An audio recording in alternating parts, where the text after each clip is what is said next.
Hi there, in this video we're going to walk through how to complete the buyer persona worksheet.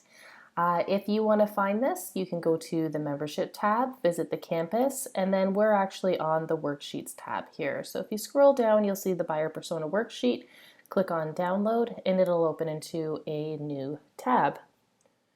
From this new window, you'll be able to download the file, the PDF, and if you want to complete it in Adobe Acrobat, you can do that, or if you want to print it out, you can print it out as well. So mapping out your buyer personas helps you to understand your target market's mindset.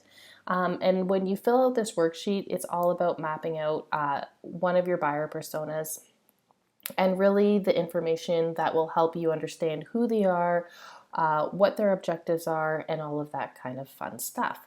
So the first thing that we do here is we name our buyer personas. So the busy business owner could be a buyer persona, which is one of ours. The new digital marketer is also one of our buyer personas. So we give the buyer persona a name, and that way everyone on our team, when we say who are we targeting, we can say the busy business owner, and everyone on our team understands who that buyer persona is. If you're filling this out because it's focused on a specific product, or if you have multiple companies, you can fill that out as well here. And you're going to want to fill this out for each buyer persona that you have. And more times than not, you'll have more than one buyer persona.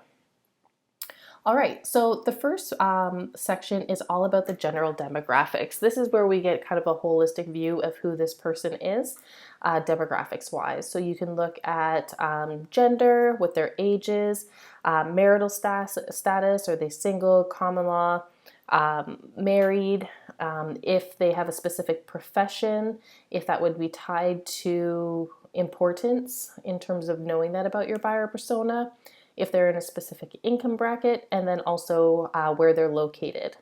Now, sometimes not all of this really matters too much. Well, they matter, but you might not really care what their gender is because it's more focused on what the profession is. If you target lawyers or accountants, that would be more important than really understanding their gender.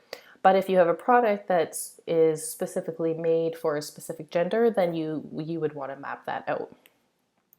So the next box is sources of information. So what this means is, where does this buyer persona go to get information that they need? Is there specific websites that they visit?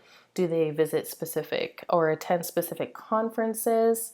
What do they do to get their information? So the next thing to look at is the sales objectives. When talking to this buyer persona, what are the common objectives that they have to buying your product or service or working with you?